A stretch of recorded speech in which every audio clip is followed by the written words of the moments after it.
All right. Thank you everyone for joining. So we have a good number and a few more may still be trickling in. But this is the webinar Pathways to Low Cost, Low Carbon Apartments. Thank you all for joining. It's been co-hosted by the Bay Area Regional Energy Network and the Solar and Multifamily Affordable Housing Program. So we're really excited. Before we get started, just a few quick housekeeping notes. We're using the Zoom webinar format, which means everyone is automatically muted and has their videos off. So if you have a question that comes up throughout the presentation, you'll see on the bottom of your screen a little Q&A box. Feel free to enter your questions in there. We'll do our best to answer any questions by text during the presentation, and we'll also have about 10 minutes at the end to address anything in the bigger group. If you are having any technical issues like trouble hearing us, or seeing the slides, you can go ahead and use the chat box that's just next to that. But for questions related to the content of the presentation, we do ask that you use that Q&A box, and then everyone can see the answers for that. And then finally, this presentation is being recorded, so we will send a recording out to anyone who registered after the event, along with a PDF of the slides and links to all of the programs that we covered today.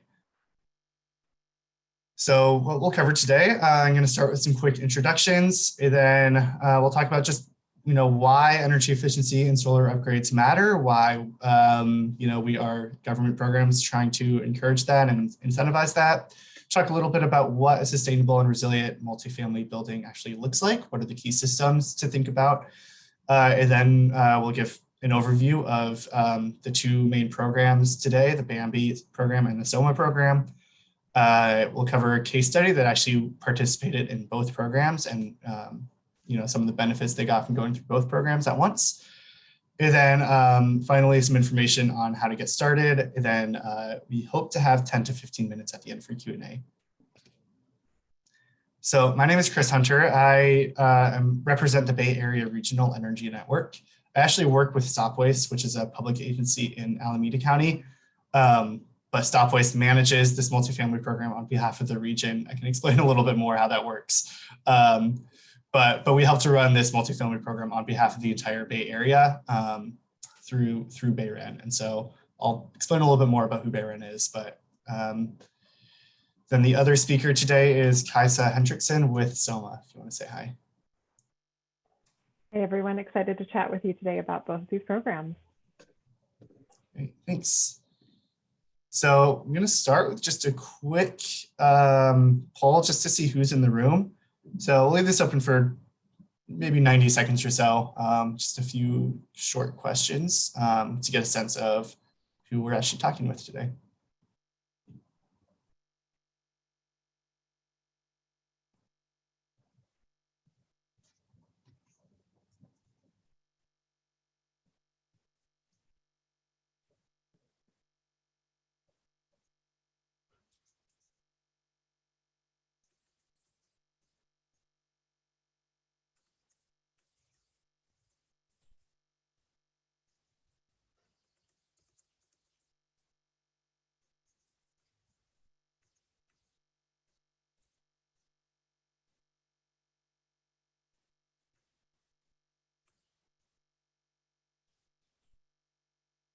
Okay, let's give it like 20 more seconds.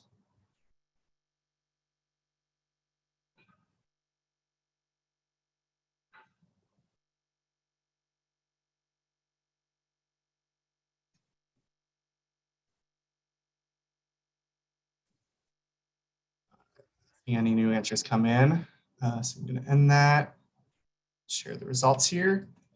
Okay, so it looks like, we have a pretty good mix of property owners, one property manager, and then a number of people who work in admin or have another role with a nonprofit housing developer, handful of contractors on the line, and then some people who are other. If you answered other, I'm kind of curious what your role is, so you can feel free to put that in the chat and let us know, but it's optional. And then looks like geographically, we actually have a really good mix. Looks like all over the Bay Area, and then some people that have properties outside of the Bay Area as well. So that's really exciting.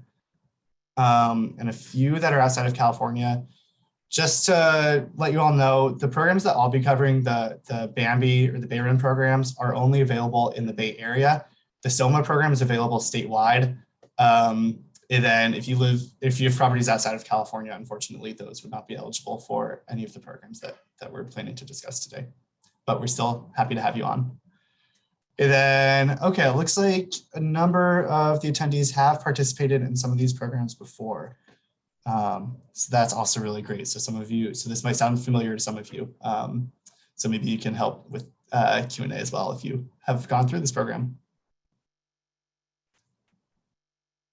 All right, so why upgrade? What's the reasoning for having this webinar in the first place? Let's get into it. So California has some of the most ambitious climate and energy goals in the world. We've already committed as a state to commit to 100% clean energy or clean electricity by 2045, zero net carbon by 2050, reducing the state's greenhouse gas emissions by 40% and doubling its energy efficiency by 2030.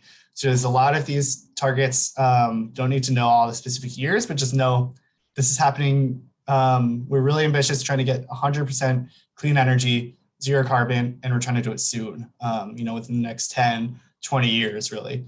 And so a lot needs to happen before then.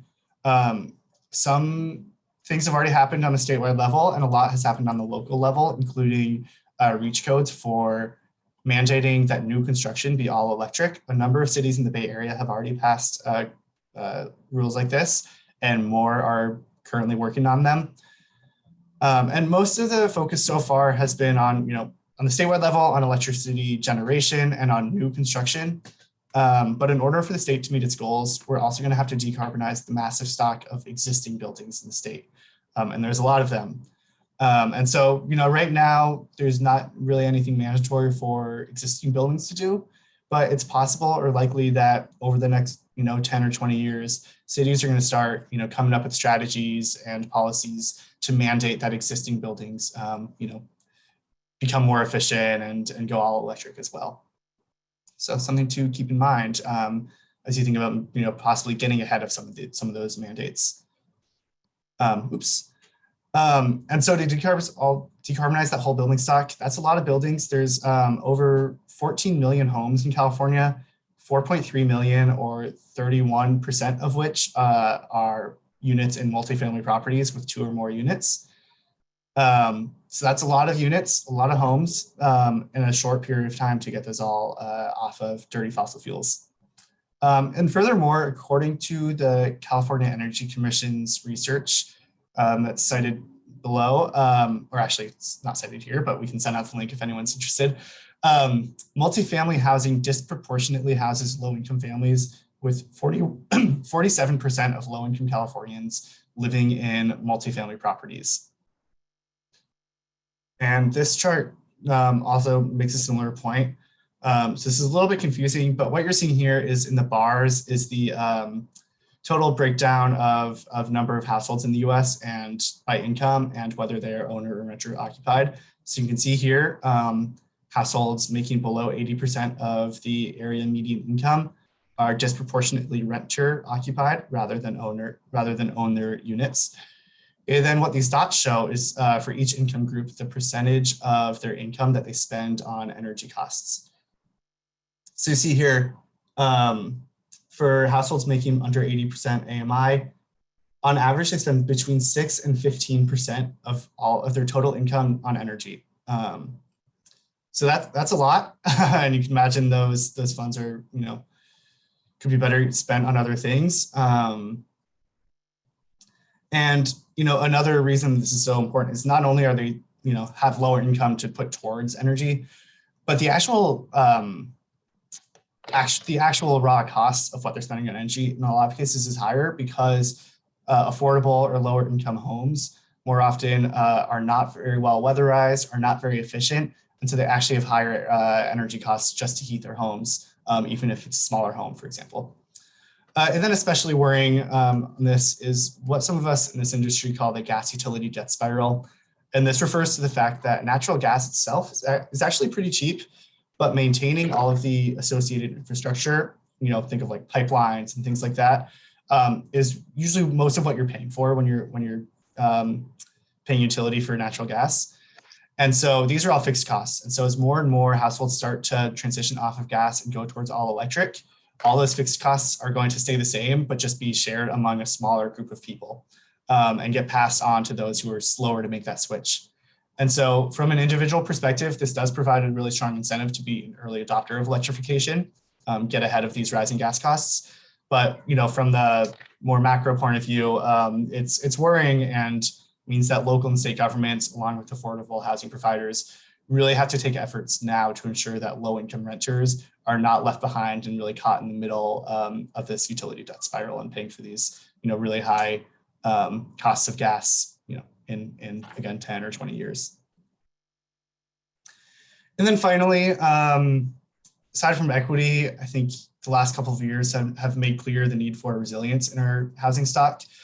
We've seen a lot more of these public safety power shutoff events, really all over California, that PG&E does to prevent wildfires. And so we've seen, neighborhoods lose power for days at a time, potentially. And then also related to that with wildfires is poor air quality from wildfire smoke. So we want to make sure buildings are well sealed and have proper ventilation to keep that dirty air outside. Extreme heat has also come up, so there's going to be more and more households looking to add air conditioning in the future. And then, in California, we always live with the constant threat of a major earthquake that could potentially knock, electricity or gas infrastructure off the line for weeks at a time. And then, there's always other unforeseen disasters. For example, maybe a respiratory airborne virus that forces people to stay inside for long periods of time, as we've seen. So I think there's a lot to consider in terms of, not just achieving the energy goals, but doing so in a way that really makes us resilient against the impacts of climate change that are already happening. So what does it mean for you or your property if you do some of these deep energy retrofits that we'll be covering? So the first kind of reason is just simply to help you meet your bottom line. Energy efficiency measures can drastically lower energy costs, and oftentimes they more than pay for themselves over the lifetime of the equipment. And when paired with electrification of major appliances and on-site energy generation like solar panels, these savings are actually amplified. Because if you're switching everything to electricity and then also adding a free source of electricity on your property, then that's just basically eliminating that entire cost. So planning for these comprehensive projects and following an optimal load order by starting with efficiency measures and then moving on to some of the larger systems can also lower the total demand, result in smaller upfront costs by allowing you to put in smaller HVAC systems or smaller solar panel arrays.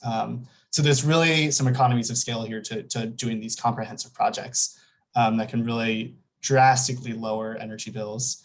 And also newer and more efficient appliances are just generally more reliable. And so less downtime means fewer maintenance costs, fewer calls to the facilities manager. The next big one is tenant satisfaction.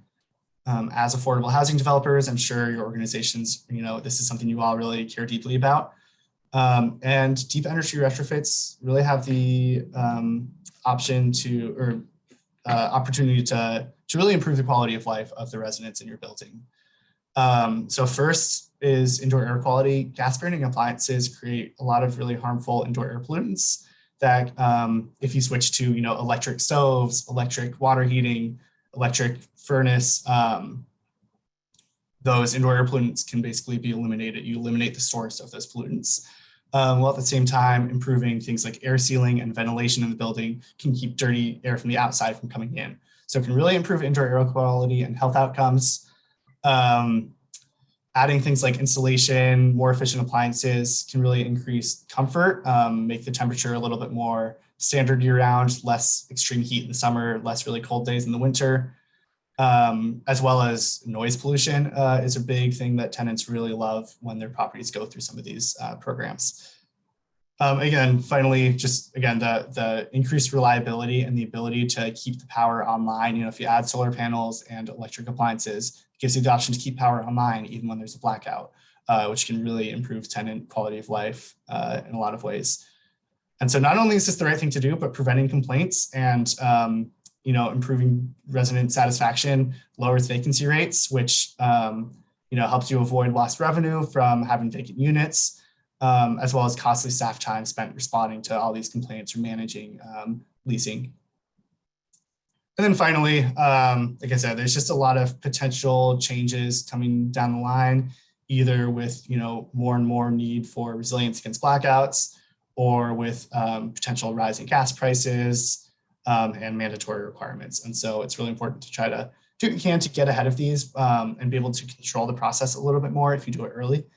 And then finally, if your organization are considering selling the property at any point, deep energy retrofits can really increase the value of the property and be a smart investment in that sense as well. All right, get a sip of water. So what does a sustainable and resilient multifamily building actually look like? So the way I like to think of it is there's kind of 3 E's to zero emission buildings or to decarbonization. I know decarbonization is a bit of a buzzword, which is confusing, has a really wide range of solutions, and people interpret it in different ways. But when it comes to buildings, I really think it can be broken down into, the first step, energy efficiency, second step, renewable energy, and then third step, electrification. So efficiency is often ignored for kind of these bigger, sexier solutions like solar panels, but it's really the catalyst that makes these other two, renewable energy and electrification possible. For instance, if you insulate your building to better retain heat or install appliances that don't use as much energy, then you can lower the total amount of clean energy that you need to be generated to power the building. And so if you have a small rooftop, this is a way to make sure that that rooftop is big enough to actually, to fit enough solar panels to fully power the building. Or if you are trying to install a new HVAC system, adding insulation and dual pane windows first can allow you to put in a smaller system that's a lot less costly and uses less energy. I think we all know the importance of switching our electricity supply from dirty fossil fuels like coal and natural gas to renewables like solar and wind. That one is pretty obvious. And then finally, once the building is efficient and powered by clean electricity, the final step would be to switch out all of the gas powered appliances to appliances that can run on the clean power that you now have access to. So although, for a long time, natural gas has been promised as a bridge fuel and cleaner than electricity, that's not really the case any longer. And one reason is just that the electricity grid has gotten a lot cleaner over the last decade. And the other is that a lot more research has shown that natural gas is really not as clean as we thought. It releases a lot of methane, a lot of really harmful greenhouse gases. And it will never be zero emission. There's always going to be emissions associated with that. Whereas electricity, it is possible to make it 100% greenhouse gas or emission free. And so again, that final step, once we have clean electricity, is to make sure that everything can take advantage of that clean electricity. Okay, so I mentioned efficiency. The big one here is weatherization, which refers to a building's passive ability to maintain like a consistent temperature and comfortable temperature. This includes adding insulation to the attic, the walls, the floors, sealing small cracks where air can come in or escape the building. So there's always cracks, right along window frames or electrical outlets, things like that. And so sealing those can actually maintain a lot of heat in the building. And then also things like insulating air ducts and water pipes can also really improve the efficiency of the building and your systems. To maximize efficiency, it's also important that large appliances like furnaces and water heaters are properly sized so that they're not working harder than they need to. In-unit appliances like refrigerators, laundry machines, and dishwashers can also be really big energy drains if they are past their useful lifespan. So if you still have, refrigerators that are from the 1960s or 70s, which, some buildings still do, then those are probably using 2 or 3 times more energy than they need to, and really adding a lot of expenses to your residents' utility bills. And then finally, with the rise of solar panel, or with the rise of solar power, which has really become a major source of energy in the state, but it does not provide power at all times of the day, as everyone knows. So it's not just important to consider how much energy you're using, but actually when you're using it, because energy during the day, when solar is active, is a lot cleaner. The grid, has all that solar power, so it's a lot cleaner to use energy, during the middle of the day, like right now, as opposed to in the evening when a lot of those renewables go offline. We have to rely more on these fossil fuel peaker plants. And so things like smart thermostats or grid connected heat pump water heaters, for example, can help to kind of automate and shift some of that electricity use to times when electricity is both cleanest and cheapest. Okay, and clean energy. When it comes to this, the ideal solution would be for every building to have its own on-site solar panels and sufficient battery storage. And depending on the structure, it's possible to generate more energy than the building consumes and actually sell that back to the grid.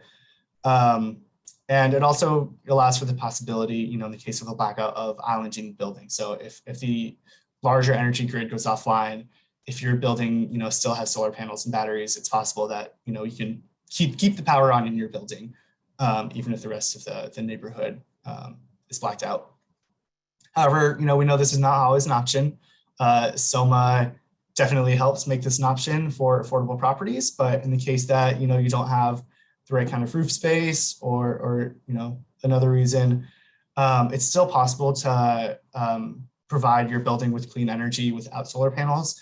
And that's through your local community choice aggregator. These are nonprofits that essentially work by procuring the electricity on behalf of their constituents, and then they still rely on PG&E to handle distribution and billing. And so you can see here, almost the entire Bay Area is covered by CCA, and there's a lot of benefits to these, which I'm not going to go into too much detail on. But one of the really cool benefits is they usually offer multiple rate options, which means you can opt up and actually pay just for a couple dollars more a month in most cases.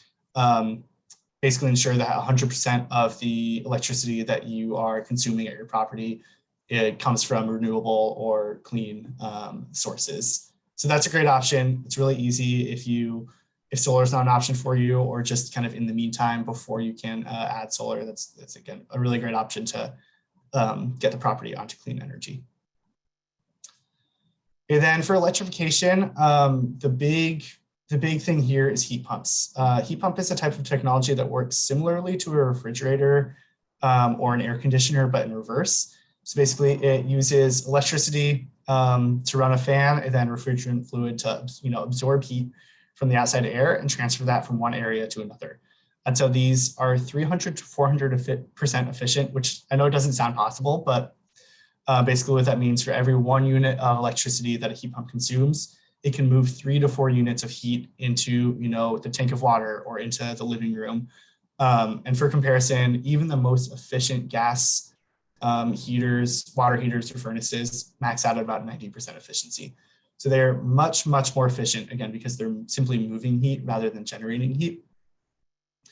And they have a couple other benefits too. So for example, with HVAC, they can work in both directions. And so if you currently have, say in-unit furnaces in your property and your residents have been asking to add AC, replacing the current wall furnaces with heat pumps can actually fill both those needs. It can provide heating and cooling.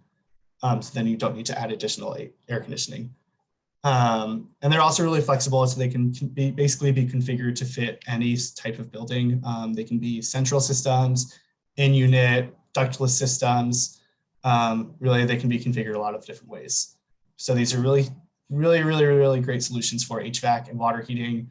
And they're also an option for clothes drying and pool heating as well. Then the other major gas appliance in many homes is the gas cooking range. This is a solution we're actually really excited about, induction cooking, not only because of the emissions, but because of the indoor air quality implications. So induction cooking basically uses electromagnetic waves to heat up your cookware, and it can heat up a pot of boiling water in half the time as a gas stove. A lot of chefs really love these. I know there's a lot of aversion to induction because people associate them with those old, coil systems from the 70s that were terrible. Induction is a completely different technology. Again, a lot of chefs swear by it and prefer it to gas. It's more efficient, more powerful, and then again, it does not release a lot of the really harmful pollutants into the air. There's a lot of research that links gas stoves to childhood asthma. It's pretty shocking. I'm not going to go into too much detail on that, but that's just, again, another really big reason to try to make that switch to induction cooking. And then to complete the building's transition to being fully electric, might want to consider adding EV chargers if you have on-site parking. BAMBE and SOMAH do not currently offer incentives for EV charging, but there are other resources out there that we can connect you to. So let us know if that's something you're interested in learning more about. We can provide some resources. And then finally, in many cases, especially for older buildings, in order to make these electrification upgrades, you will likely need to upgrade the electrical panel and add some additional capacity. So this is an extra cost. Again, some of that can be mitigated by doing really heavy efficiency first before electrification. And then there also are some of these local CCAs, as well as a new statewide program called TECH. The TECH initiative can also help to subsidize some of this cost of upgrading the electrical panel. All right, we're doing on time. A little bit behind, so I will try to speed up a little bit. So the Bay Area Multifamily Building Enhancement Program is the main program that I work on. Oops, sorry about that. It's administered by the Bay Area Regional Energy Network, or BAREN. BAREN is a collaboration of the 9 counties that make up the Bay Area. And the mission of BAREN is really to help California meet its climate goals by helping Bay Area residents and businesses save energy and money. So the BAREN has a number of programs for single-family homeowners, multifamily properties, small businesses. BAMBE is our kind of main multifamily program. And all of the BAREN programs are funded through utility ratepayer funds. So there's a small charge on like the second or third page of your PG&E bill every month called the Public Purpose Program Surcharge. And essentially that goes to the state. Then the state reallocates it to groups like BAREN in order to provide these programs. So I always like to say, you're basically already paying for these programs. We just want you to be able to take advantage and really use it to help your organization and help your residents. So there's 2 main offerings of the BAMBE program. The first is no-cost technical assistance. And as impactful as the rebates are, I really think this is the bread and butter of the program and what sets us apart from a lot of other kind of similar energy efficiency programs. So when you enroll in BAMBE, you will first be assigned a consultant or technical advisor with the Association of Energy Affordability, or AEA.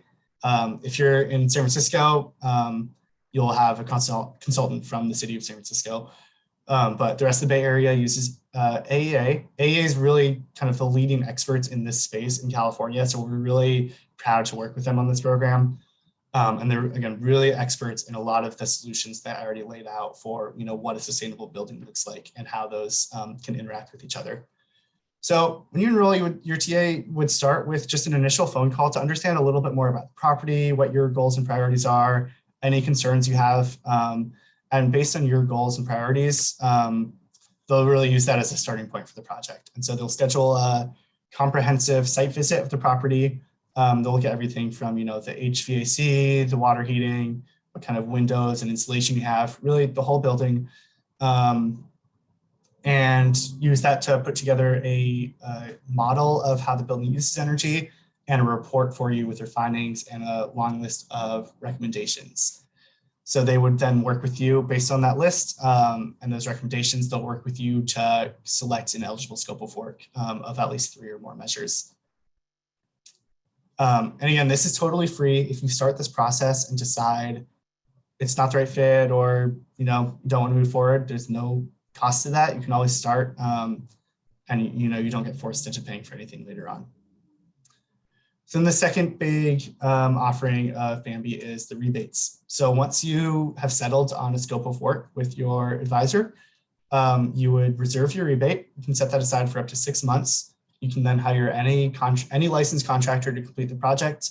And once it's completed, we would just come in, do a quick verification and gas safety check. And then you would receive a rebate of $750 per unit. We do also have a few options if you don't currently have capital on hand to pay for the full project cost, because the rebate covers a good portion of the cost. It really varies from project to project, but it doesn't cover usually quite 100%. So we have the option to receive 25% of the rebate amount upfront before beginning construction. And then we also have a lender referral service. So if you're interested in, financing the project, we can help connect you with pre-vetted low interest lenders if that's something you're interested in. In 2020, we introduced a clean heating pathway. This is basically for properties that want to take that next step and do a lot of this electrification work. So if your project includes any gas to electric conversions, as part of your scope of work, you can get additional incentives on top of the 750. It varies, so I'm not going to read through this whole list, but they're pretty significant and in a lot of cases can more than double the base rebate amount. We're also really excited because just a few months ago, the new statewide Tech Clean California initiative just rolled out. This is a statewide initiative that provides even more substantial incentives for electrification projects, and those can layer on top of a BAMBE clean heating pathway project. And so you're looking at, potentially if you go through both programs, do full electrification, thousands and thousands of dollars per unit for electrification. And we can, if you are interested in that, you don't need to enroll in both programs separately. You can just enroll in BAMBE. Let your advisor know that you're interested in that, and then they can walk you through the options and what your incentive could be. Yeah, we have pretty flexible eligibility. Really, any property that's located in the Bay Area that has at least 5 or more units on site, they don't need to be attached, just 5 units on the same parcel can be eligible. Affordable properties do get priority, so you can just get right in without having to go on a wait list. And then again, to actually receive the rebate, an eligible scope of work would have to have at least 3 or 4 unique measures that are modeled to reduce the total energy load of the property by 10 to 15% or more. But it's really flexible on what measures you can choose. And we really work with you to find something that works for you. So again, it's a pretty straightforward process. You just enroll online, go through that technical assistance, which can take really anywhere from a few weeks up to a few months, depending on your availability and how quickly you're hoping to move. Reserve your rebate, then have 6 months to install the upgrade, and then you can claim the rebate. So fairly straightforward. And to get started, here is the interest form. So we'll send this link out. We're also going to have a survey at the end of this webinar. If you want me or someone else from the program to reach out to you, you can let us know and we can reach out to you and help you with this. But it only takes about 5 minutes. And actually, sorry, one other point I want to make really quickly is on the timeline of the project. We do, one, require that everyone fills out an interest form. So even if you've already gone through the program once and looking to the second phase, or if you've gone through with a different property, you do still need to start with an interest form just so it's in our system. And then also, we do require that you go through this technical assistance before beginning construction. So even if you already know exactly what work you want to do, and if you want to be able to receive that rebate, you need to start with technical assistance. Once you've started the construction, we can't actually calculate the energy savings at the property, and then we can't provide the rebate in that case. So just something to keep in mind if you already have a really clear project in mind, is to move quickly and let us know, and we can try to expedite the process. All right, that was a lot of talking. Kaisa, I'll move it over to you to talk a little bit more about SOMAH. Great. And before I dive into SOMAH, I did mention in the chat that we've got some really good questions that kind of bridge between the two programs. I'd like to answer a few of those now, and then also Chris will be answering some of them in the chat directly. The ones that I can answer really quickly, and that I'm hoping maybe Chris can also help answer, is for Josh, you mentioned that there's been a lot of messaging around avoiding energy use from 4 to 9, and that there's no solar after 9. So are we telling people that they should minimize their energy use after 4? So I can speak from the side of the incentive programs, but there are also battery storage incentive programs, one of which we have put into the Q&A section that can be used where that battery is storing the extra energy that you generate throughout the day, and then that can turn on in the evening. There's also demand response programs where you can kind of get alerted as to when, what times of day are going to have the peak energy use from your utilities and try to decrease your usage there, sometimes with an incentive. Chris, anything you want to add to that question? No, that's great. Okay, perfect. The next question I wanted to jump into before we get into SOMAH is the question around working in Lower Bay Area.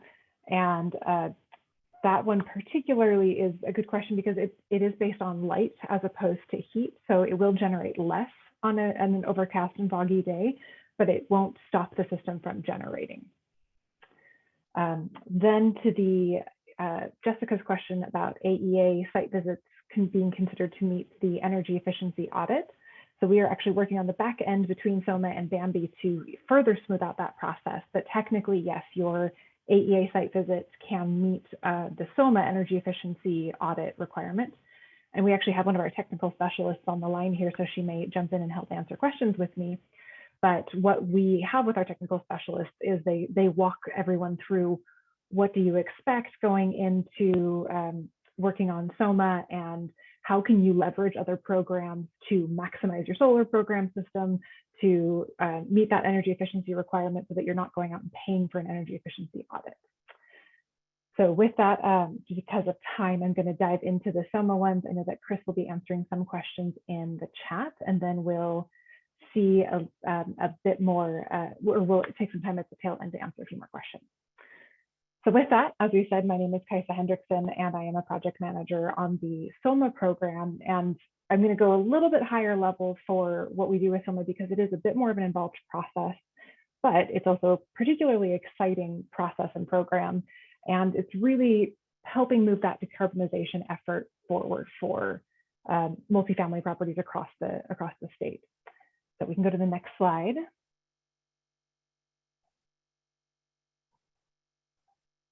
So a couple things about SOMAH. First, that this program really is the first of its kind, and it is a pioneer in terms of both economic inclusion and community change.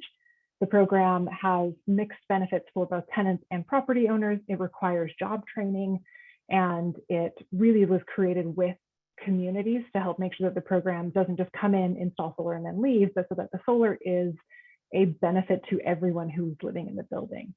So that's part of why it's pioneering. The other part is to our understanding so far, it is the largest solar incentive program in the country. It runs for 10 years and is up to $100 million per year provided. And so that's up to $1 billion program. And that money is coming from cap and trade funds. So that is not ratepayer funds, and that is not taxpayer funds. So that is all cap and trade offset funds that pay for the program incentive.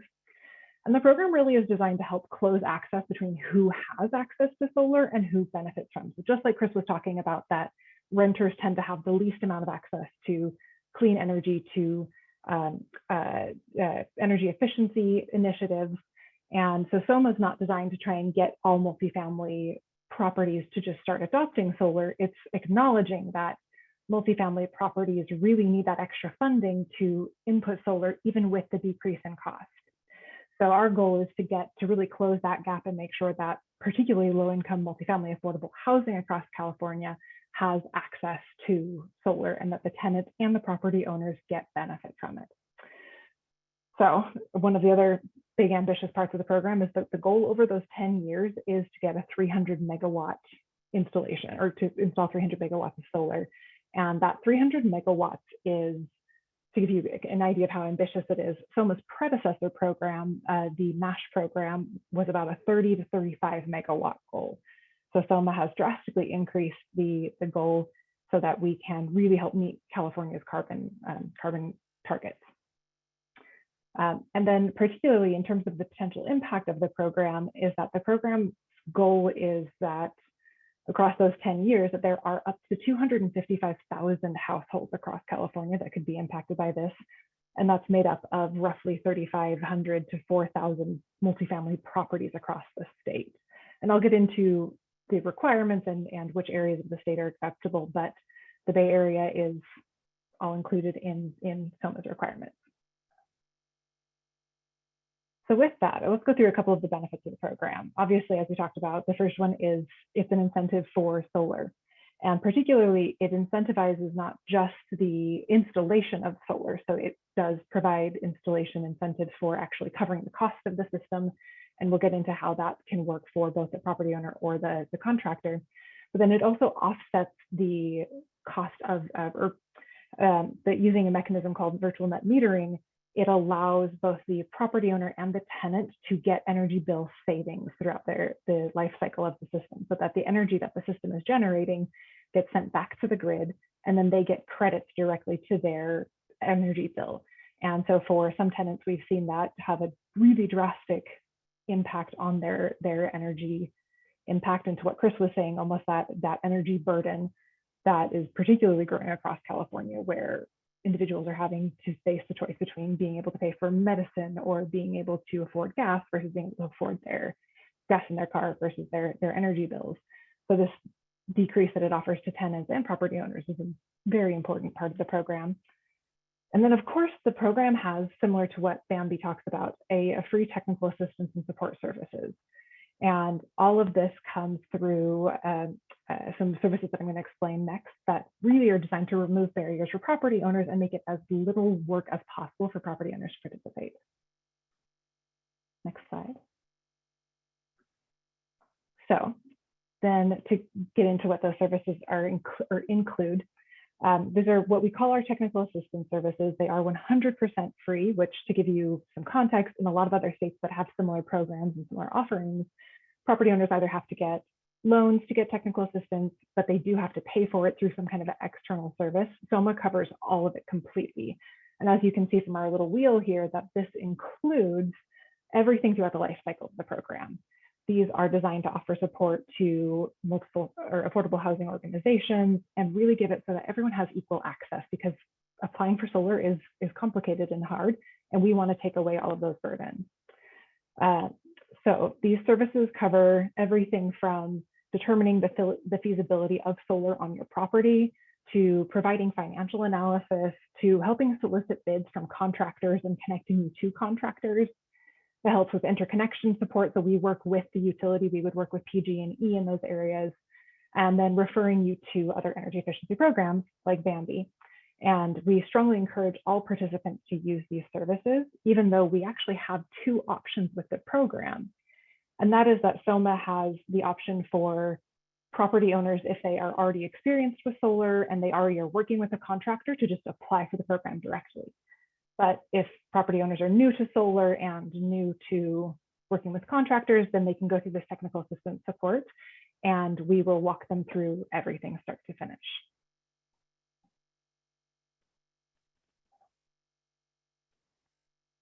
So giving an idea of our incentive rates, and we'll actually go, as Chris mentioned, we'll go through and give you some examples through one of our case studies, but this shows the incentive program, or the program incentive rate, from October 30th, 2021 through June 30th of 2022. And it's important to note that the SOMAH program does have an incentive step down. So every single year in June, the program incentive decreases slightly. So it is important for folks to get in as early as possible so that they get the highest incentive rate. And as you'll see here, there's the common area incentive rate and the tenant area incentive rate. And the incentive rate for tenants, you'll see, is a good deal higher. And that is to encourage having more of the system allocated to tenants. And we require that 51% of the system's generating power go towards tenants. And what we've actually seen is closer to 85 or 90% of the systems being allocated to tenants. So, and you can also see which tax credits have which impacts on the incentive rates. Some of the incentive rates do depend on whether additional funding sources are available. And it also will, how you get that is going to depend on the contractor and the property owner. So depending on the agreement that they have about who owns the system or what kind of financing process they use, that will impact who gets that incentive, but the incentive still comes out that way. So to show quickly on the next slide where our incentive rates are, as you can see for Pacific Gas and Electric, we have quite a bit of funding available. This is as of this past fall, and we are excited to say that we have had a flood of applications come in last fall and spring, and we still have this amount of funding, and this amount of funding does re-up each year. So we are currently at about 257 million across the state with all territories, and 89 million in PG&E alone. With that said, applications are on a first come, first served basis. Next slide goes into our program eligibility. So we have slightly more strict eligibility requirements compared to the BAMBE program. So similarly, we do have to have at least 5 units to meet the multifamily requirement. It does need to be deed restricted low income housing. It cannot be a new building. It has to be an existing or retrofit building. And it has to be virtual net metering with separately metered units. And that ties into one of the questions we received around the new net metering or net energy metering bills and requirements. Because the program requires this virtual net energy metering, the current proposal for the net energy metering 3.0 does not impact the SOMAH program. And then our next requirements are that it has to meet one of these 2 components. First, either that it is located in a disadvantaged community as defined by Cal EnviroScreen. And right now we are including Cal EnviroScreen 3.0 and 4.0. We just moved 4.0 last year. Or have 80% of the residents at incomes below 60% of the area median income. So with that, we can go on to our next slide. And would just like to say that you've gotten a really quick high-level overview of the program, and there's 2 options for getting started. You are welcome to go directly to our website and submit an application for us to reach out to you and start working with you. Or you can request an interest call from our property owner team, who are happy to talk to you about identifying where someone might fit best in your portfolio. And nonprofit affordable housing providers can speak specifically with one of our staff members, Rachel Diaz from the California Housing Partnership, to talk about how that particularly pertains to affordable or to nonprofit housing. With that, I will hand it back over to Chris. Great, thank you. So we are running a little short on time, so I'm going to go through this quickly, but we do have an exciting case study to share about a property in Contra Costa County, 112 unit affordable property that was able to participate and take advantage of both programs. So it's the Via Medanos property. And they went through the BAMBE program, I believe in 2017 or 18, a couple of years ago. And they, because it's 112 units, 750 per unit, they were able to receive an $84,000 rebate from us to lower their energy costs by a little over 11% overall.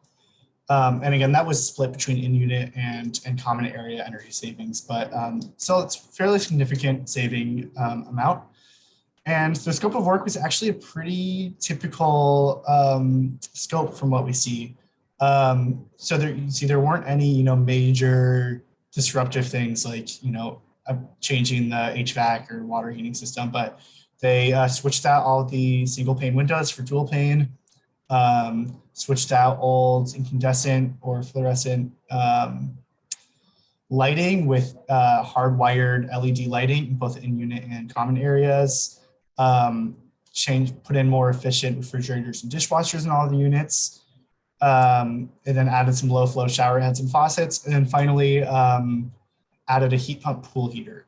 The heat pump pool heater, this is actually before the clean heating pathway was introduced, and so this specific measure was incentivized through a separate pilot program that's no longer quite active. But now, if they were to go through the program right now with the same exact scope, they would actually get a slightly higher rebate because they would be able to take advantage of the clean heating pathway for this heat pump pool heater.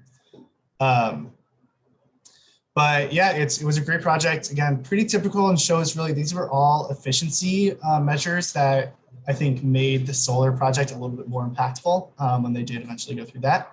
And they were really satisfied. They said the technical advisors were really helpful, explained everything at every step of the process, and really made for a streamlined and simple approach.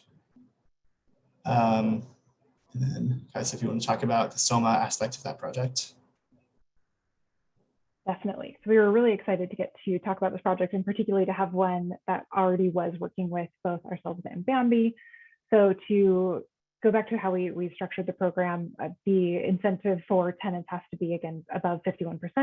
So this one actually allocated 77% of the system to benefit tenants directly, and then 22% goes to the common area electricity bills. And this one, per our projections as of right now, this one's just getting finished up. So all of this is projections. So for the first year, we anticipate that the overall common area net income is going to be about $12,000. And then as you can see, that substantially increases over the life of the system. So by year 10, that net income is going to be closer to 125,000. And by year 20, that would be closer to 250,000. Likewise, you can see that for the year one tenant total savings, that's about 39,000, with each individual tenant saving $350. And we've seen that range up to, we've even had tenants where closer to 90% of their monthly bill was covered by the system. We can go to the next slide. And then a little bit of feedback that we got from the property owner in terms of what motivated them, what impact they saw, were first that the motivation was that they are Section 42 affordable properties. And so they had a really strong focus on green initiatives and anything that could help reduce their operating costs. So SOMAH helped meet that goal. And then the impact, they said, both for the common area and in-unit utilities have decreased from a combination of both BAMBE and SOMAH, and that their experience, that they had a wonderful time working with the program and everyone that is here on the SOMAH side to take care of them. And an important part to mention there on the impact of BAMBE and SOMAH, and Chris touched on this as well, is that any of these energy efficiency measures happening before you install solar are the goal. And that's why we have our technical assistance specialist, is to make sure that you're not installing solar on a system that is inefficient or has outdated materials, so that by the time you really are installing that solar, you're getting the absolute maximum impact from the program. So to kind of recap on what our benefits of both are, obviously through BAMBE, you have the flexibility to choose between those wide range of measures. You get the hands-on support and the streamlined process of referrals to other programs. With SOMAH, you have your increased system due to BAMBE inclusion. You get your decreased energy bill and your carbon offset, and technical assistance specialists that go across both and actually communicate with one another. And that dual enrollment and handoff between our programs, and of course, being seen as a green leader. Okay, so we have just a couple of additional programs we want to refer you to. I mentioned the Tech Clean California initiative. Again, these are additional incentives for electrification projects that can be stacked or layered on top of BAMBE. So if you go through the Clean Heating Pathway, there's really no reason not to also add these on. So these make these projects even that much more economical and great to pursue. And again, you don't need to enroll separately in that. I would just prefer enroll in BAMBE first, and then if you're interested in that, we can help make those connections and figure that out for you. I mentioned there's a number of CCAs that cover different counties, so we're not going to cover all of those programs because there's a lot of them, and they wouldn't be relevant for everyone. But different CCAs offer different incentives. Some of them offer EV charging incentives. Some of them have in-unit additional incentives for in-unit upgrades for income qualified tenants. I know MCE, which covers most of the North Bay, has some really great incentives on that front. And then there's also some additional solar and storage measures that are available to a slightly wider subset of properties. So if you are not eligible for SOMAH, you might be able to get help installing solar and storage through your CCA. There's also the low income weatherization program, which again provides more funding for income qualified programs. There was a question about new construction. There's a new program that's just launching. This is again a statewide program, and this will provide incentives and technical assistance for, again, new construction. So encourage you to look at this. And then finally, like I mentioned, there are a number of financing options available. We'll send the slides out so that you can click on these links once we send the slides out. All right, to enroll, you can either contact me for the BAMBE program or contact SOMA to get ready in that. Again, when you close out of this webinar, you'll have a survey pop up on your screen. One of the questions on the survey will ask you if you want someone to reach out to you from either of these programs to help you with the enrollment. So you don't even need to go to these links, just answer that survey and we can get in touch with you to help you out, get started. And that is all we have. So it's 11:57. There's a few more questions. I'm personally happy to stay on a few minutes longer to help with Q&A. If there's more questions, then we can answer.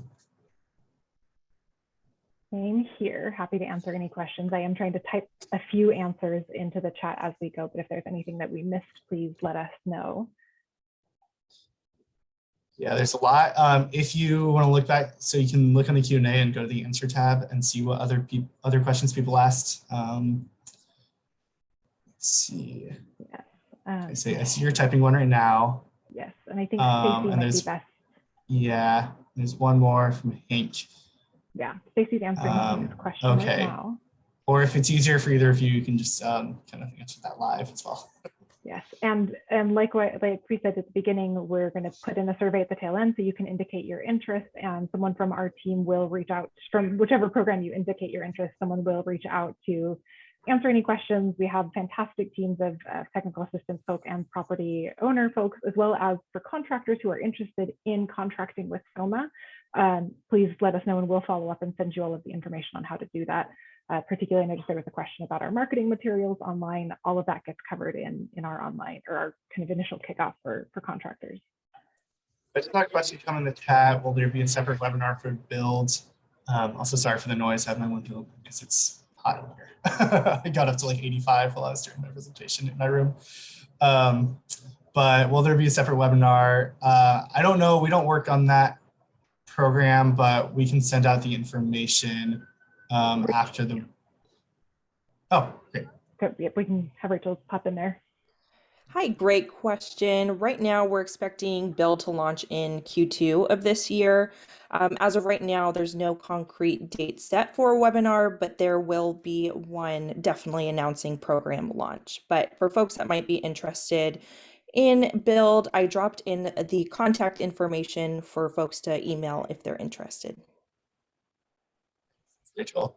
And just, I see there have been a few questions come in confused about new construction versus existing. BAMBE only covers existing buildings. And even within existing buildings, it has to be replacing, you know, if you, for example, want to get a rebate for adding new water heaters, it has to be replacing existing water heaters. You can't, you know, add units and then get a rebate for that. So again, BAMBE is only for existing construction, so is SOMA. If you have new construction, that new builds program would be the best approach for you. And the reason being that with the new regulations that are kind of putting more requirements in place for newer buildings, these programs are really designed to close the stuff that's already been in place, and so that it doesn't, so that the money is going towards buildings that were built before regulations were put into place requiring more energy efficiency.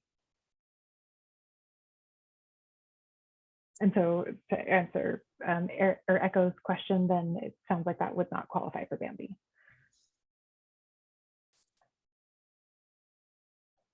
All right, well, don't see any more questions. We're at 12:01, so I think we can go ahead and close it.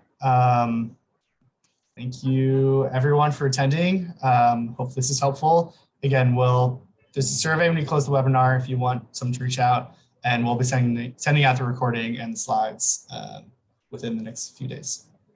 Yes, wonderful. Thank you all again for joining and for your commitment to using these incentive programs and making your buildings greener. Thank you. Have a good day. Have a great day.